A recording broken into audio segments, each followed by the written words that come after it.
Hi there, welcome to Boxing Deep Dive. I'm Lyndon Hosking and this is Dream Fight. And in this series, we go back to yesteryear and get a champion boxer from the past against the present, or sometimes both past, and match them against each other and see what we can come up with. So I'm joined as usual by Grant Tassie Brown, Peter Maniatis and Mike Altamura, three of the most knowledgeable boxing people out there, and we've got a great one this week. So Mike, it was your choice. Who have you got? Italian Pride, Ray Boom Boom Mancini of Youngstown, Ohio, against Arturo Thunder Gatti from Jersey City, New Jersey. Two proud Italian-American gladiators. Ray Boom Boom Mancini, the greatest action hero of the 1980s.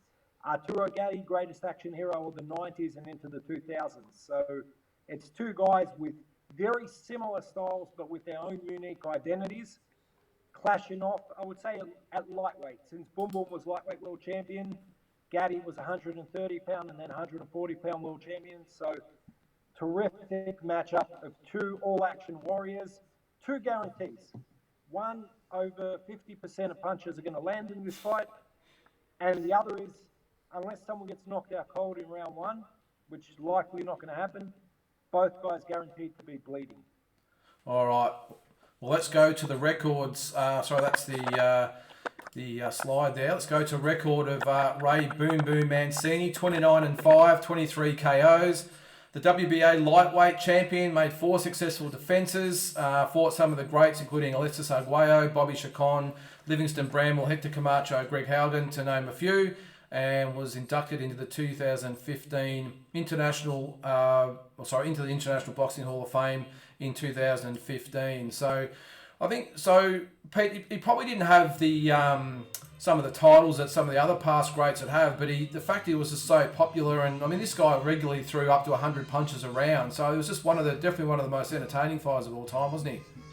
Oh, he was tough as nails as well. He just had everything you wanted in a fighter, and he was in that era where, you know, the 15-round fights as well, I'm pretty sure, when he first started out. So obviously it was in a fatal bout with the Korean where he actually killed a guy inside the ring. It was unfortunate. But yeah, one of the great action hero fighters, one of my favourites as well, because I remember back then, Boom Boom Mancini, they used to mention him when Lester Ellis was about and stuff like that as potential opponents. And he was just a guy you would not want to fight. You just would not want to fight Ray Boom Boom Mancini. He just brought the heat every single time. He did. And Tassie, he's probably a man from your own heart, as the hometown hero and the legend of the town he comes from. You'd relate to him a fair bit. Yeah, mate, from Youngstown, he was a hero for sure, and his father was a legend who missed out on the world title, obviously with the war, and so he was very the father-son connection special for me as well, as I was with my father. Mate, he was a great fighter. I mean, look, he was all action. I mean, the thing is, his first world title shot was against the great legendary Alexis Arguello, and he gave it his all, and it was really close. I mean, up to 10 rounds, it was quite even. And, going obviously into 15, the experience of Arguello and obviously the later championship rounds. But I mean, he lost no fans there, and he got Arguello's respect, and he said, "Look, you'll be champion." And he got his chance, and he won in the first round when he won his title. He fought guys like Bobby Chacon. He beat Bobby Chacon. He gave Hector Camacho a very tough fight, and Camacho was, I think, undefeated still at the time, so at his best. He had a couple of losses to Livingston Bramwell, but I mean, he was a great fighter. But yeah, look, he was all action, big heart. You always knew what you got with him. And mate, what else can you say about Boom Boom? He was an American, an idol, Italian idol, and a Youngstown legend. And Mike, the fight with Arguello that Tassie said, I think reminded me a lot of Mayweather Canelo. He had that established champion with all the experience coming up against the young hot shot, and he really learned a lesson out of that fight and got stopped in, I think it was the 14th round, but it actually made him, I think, a better fighter. Yeah, definitely. And I think that to earn that opportunity, probably the most underrated winner of Boom Boom Mancini's career was a 12-round decision over Jose Luis Ramirez, who was a stalwart at 135, 140 pounds in the 80s. And Boom Boom did what few expected, which is he boxed and moved and used his toes and picked his spots. And it showed in that fight that he had a bit of versatility, which is what he brought against Aguayo. Aguayo was a notoriously slow starter. And in the early rounds, he wasn't there for Aguayo to counter, whereas people just expected him to stand flat-footed and go hell for leather. And he brought some different aspects, was able to offset Aguayo. But Boom Boom, just a young kid, it's like 20 years of age when they fought. And Aguayo knew he anointed him as a future world champion. And that was the kind of fight that there was nothing lost. Here's the crazy part. So you see that knockout. That was a bad KO loss. And I spoke to Ray about this personally as well. He fought 11 weeks later. You know, coming off a knockout. Now, the guy gets badly knocked out. He's retired for 18 months. Yeah, for 12 months, yeah. He fought 11 weeks later. Then he fought another, I think it was like 5 weeks after that, before he secured the chance with three. It's like 3 months later. I think that shows you the determination of the kid. In terms of his star power, you got to remember, this is when cable TV was starting to really become involved in boxing. HBO, ESPN started broadening their horizons. But Ray Mancini was a stalwart on free-to-air, on ABC, on CBS in the States. The heartbreaking thing for Ray, and again, something I've spoken about with Ray, and he agrees with this, if Dooku Kim, if that fight had a different fate, that's the kind of fight that we would be talking about on our Classic Fights program. That's the kind of level of fight. It was a terrific brawl.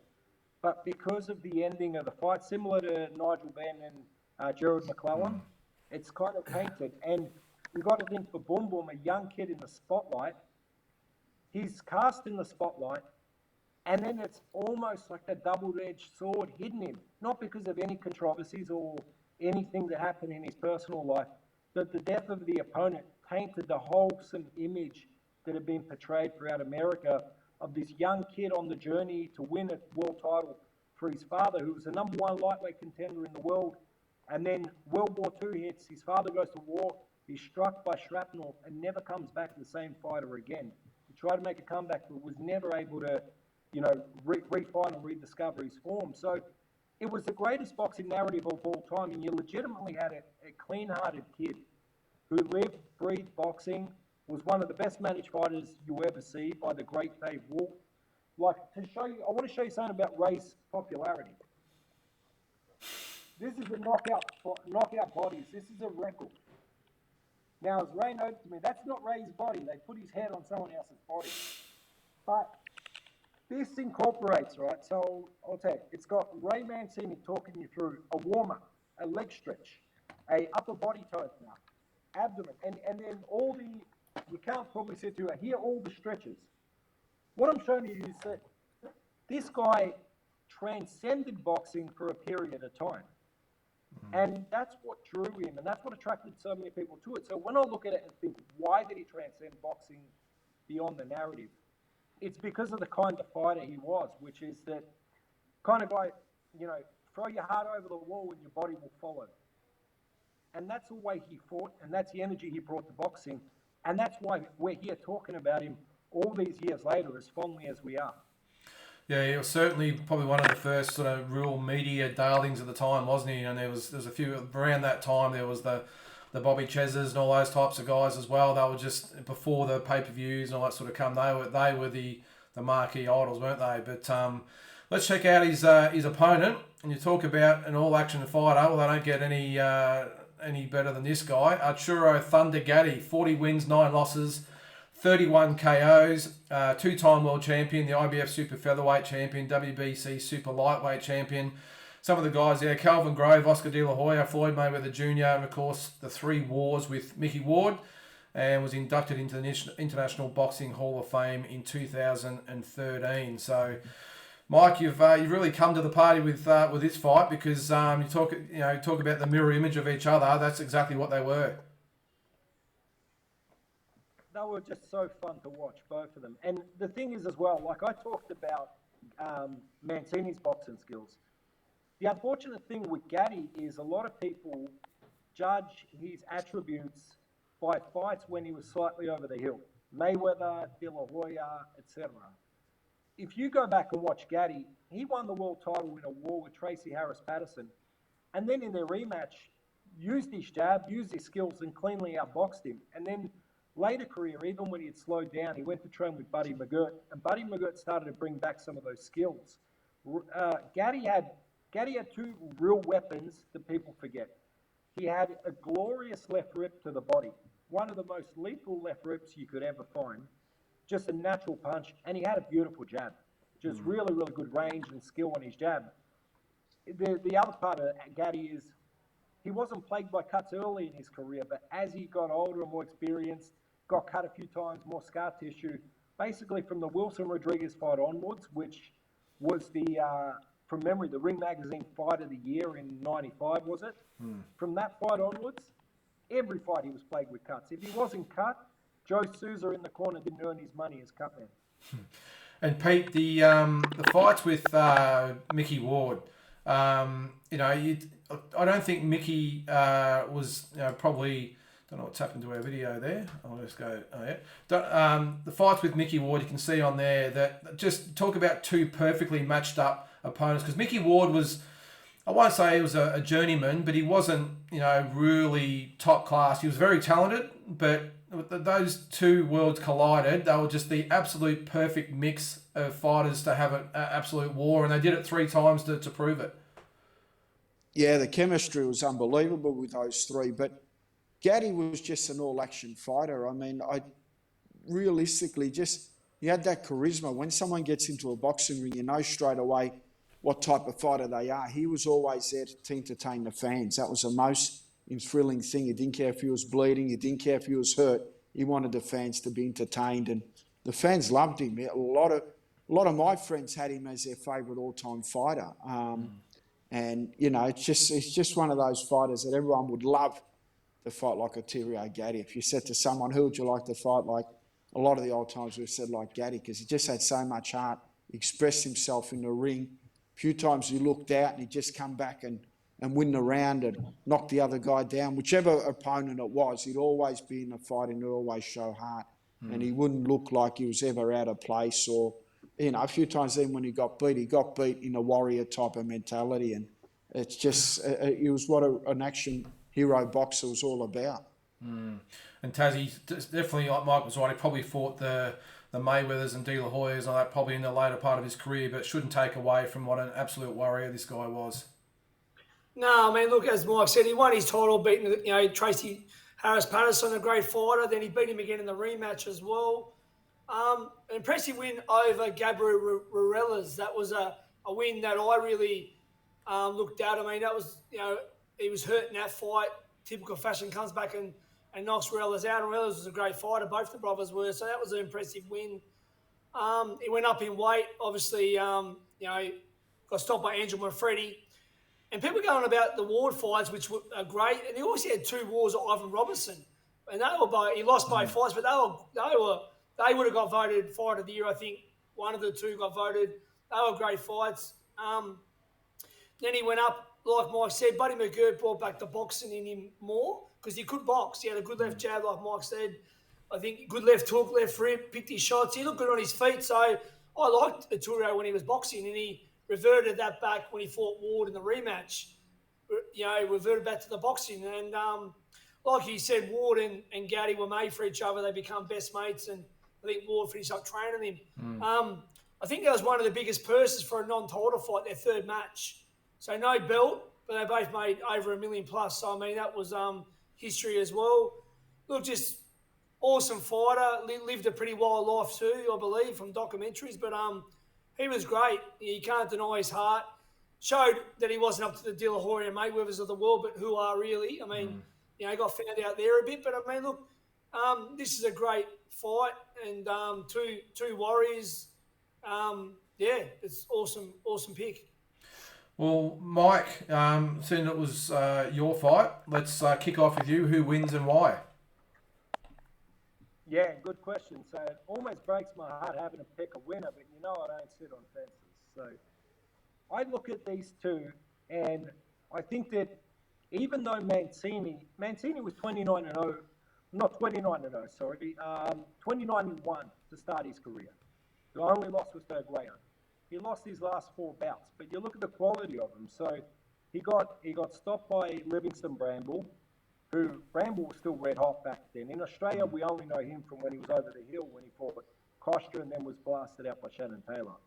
But lost twice to Bramble, had a 4-year layoff, come back, lost the controversial decision at Camacho in '89, was in Hollywood acting in movies, seen Greg Howland fight, was getting in shape because he was, on set in movies and thought, I can give this a shot again. Come back in '92 and was then taken out by Howland by stoppage. A loss that shouldn't be on his record. But I don't think that you should punish Mancini, especially by those last couple of losses. I look at the body of his resume, tells me that he's a little stronger than Gatti. You look at the level of wins he had. So Art Frias, he blasted Frias out in a round. But that victory over Ramirez, the Bobby Ciccone, I likened Ciccone at that stage of his career to somebody like Mickey Ward. And I think that Mancini, not that he had more tools, because his and Arturo's tools were similar, but I think he maybe had a bit more toughness, a bit more cleverness defensively once things started to go off script. Whereas Arturo had that get-out punch. He had the left hook, which could take you out. He had a thunderous right hand, he could land the counter. But once Arturo started to be under duress in fights, not fights that he was in where it was tip-for-tap, but in fights where he was behind 4 or 5 rounds, whatever it may be, he struggled to find a way to adjust the flow of the fight, and a lot of that probably had to do with the cuts, had to do with the swelling, because when he wasn't winning, he could hardly see. I think that I would back Mancini's skin in this fight. I actually think Arturo gets a better start. I think he tries to come out and box the first few rounds. He might take the first 2 rounds. I could see about round 4, Mancini dragging him into a war. And at some stage in those exchanges, everyone knows Mancini was a bit susceptible to a left hook. I think Gatti lands a huge left hook, rocks, wobbles him, doesn't drop him, round of the year type contender. And then Mancini keeps coming out, and I think his fitness was just that little bit better. I think Mancini's fitness starts to break Arturo down. Still a close fight, maybe 5 rounds to 3, 6 rounds to 3. Around the 8th, 9th round, I just see the cuts overwhelming Gatti. And I'd go with Mancini with a late round stoppage. Okay, late round stoppage to Mancini. All right, Pete, up to you, mate. What do you think? I was tossing and turning on this fight. Sometimes you think of a dream fight and you know the result straight away. With this one, originally I think Mancini would beat him. He'd level it out and he'd just seem down the home stretch and he'd just be a bit too much steady and he'd get there. And then I thought, no, but Gatti's jumped up in weight and he's fought some big fighters and he was able to handle it at times and he might be able to spark Mancini. And then I just kept tossing and turning. But what I actually settled with, that the first few rounds obviously would be seesawing, right up to 8 or 9 rounds. The fight would be very, very level. But we're going as a 12-round fight, aren't we? We're not going 15. Yeah, 12. Yeah. 12. Yeah, I'm seeing Mancini in a split decision. In an absolute Split decision. war. Okay. Tassie. Yeah, look, it's a great fight. Very similar styles. I think, obviously, Gatti's stoppage to Andrew Manfredi and the back-to-back loss over Robertson. Obviously, no disrespect, like I said before, losing to De La Hoya and Mayweather, but losing to Ward and having them like Wars and Ward, as you said, like Ward was a contender, but not like a mainstream fighter, but a great gutsy guy. I think Mancini's obviously Ramirez, the victory over Ramirez. I mean, Ramirez, got a win over Whittaker. It was controversial. We fought Chavez. Fought all them guys. Ramirez was a very good scout. Was Ramirez. His performance against Aguayo at so young, and he didn't get the chocolates, but he was there. The close contest over a prime Camacho. I think Mancini stood up better in the bigger fights than Gatti did. Gatti sort of got blown out of there, where Mancini didn't. Like, not talking about Haugen towards the end, but I think, like Mike said, look, they probably share. Look, they might probably both share knockdowns. I think it goes late, and I think Mancini stops him late with cuts and wears Gatti down over the stretch at lightweight. So late round stoppage for Mancini. Okay, well, I think as we went last week, I'm going to go differently. I actually think Gatti gets the win. But look, really, really tough fight to pick because very, very similar styles, same amount of heart, just it's almost impossible to pick. I think on either way, look, it could be decided on cuts, it could be decided who lands the left hook first. So many different things to get thrown up. But I just think overall, if you throw all that into the mix, I just think Gatti probably was the little bit sharper puncher. I just think that sort of gets him over the line a little bit. I think he was probably a little bit more composed. Ray Mancini tended to get a bit emotional. Not that Gatti didn't either, but would start getting left hook happy. I just think he plays into Arturo Gatti's hands. And as I said, almost impossible to pick, but I'm going to go with Gatti by decision. But it would be a great fight. So I think that's another reason why a great pick, Mike, because we're all sort of up in the air about it. But yeah, a great one. So just on the fights, last week we had Thomas Hearns and Pernell Whitaker. Now I think from memory it was 3 out of 4. We did the Instagram poll afterwards for everyone.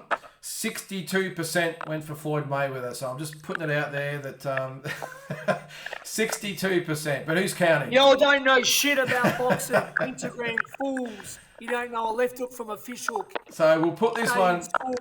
We'll put this one up on Instagram as well on the poll, so everyone can have to say. But I thought it shows what idiots they are in the world, and that's why the Liberal government leading. Come on, mate. I think what a joke. Not that Labor's no good anyway. Get on the Clive Palmer party. But anyway, let's keep no politics on here, mate. Mate, how do they fly? See, they think, undefeated 50-0, mate. What a joke, mate. Like, talk about, mate. I just think he's a superior fighter. But anyway, that's why we all have opinions. And we respect yours. It's like I hope you respect ours. But another good show, guys. I know my opinion. I fought. These guys mostly didn't. Well, for what it's worth, I went for Mayweather as well. So maybe I don't know either. But next week's... Oh, yeah, of course you know, Lenny. You was one of the best amateurs. You was an Olympian, mate. I know, mate. But an Olympian, brother. It's just an opinion. You go to bed every night, you're an Olympian. Well... We'll let that go and we can debate that all we want. But next week's one, I think I've got a pretty good one, I reckon. I'm going to go a little bit more modern day.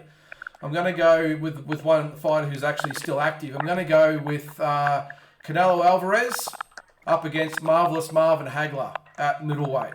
So let's just see how we go with that one. Tassie's already shaken. He said, I think I know who he's going. But I think another real tough one to pick. So Marvelous Marvin Hagler, Canelo Alvarez. It's a good one. It's a good one. Yep. Good one. So let's just see how we go. So we've got a whole week to think about it, guys. Serenity now. Serenity now, Tassie. So 3 out of 4 went for Gatti tonight. Again, could have been 4-0, 0-4, 2-2. I think doesn't really matter. I think it would have been a great fight and two unbelievable warriors of our sport. And we love and respect those types of fighters. So till next week, guys. Tassie, make sure you get plenty of sleep. And we'll see you then. See you guys. Thanks, See you, guys. fellas.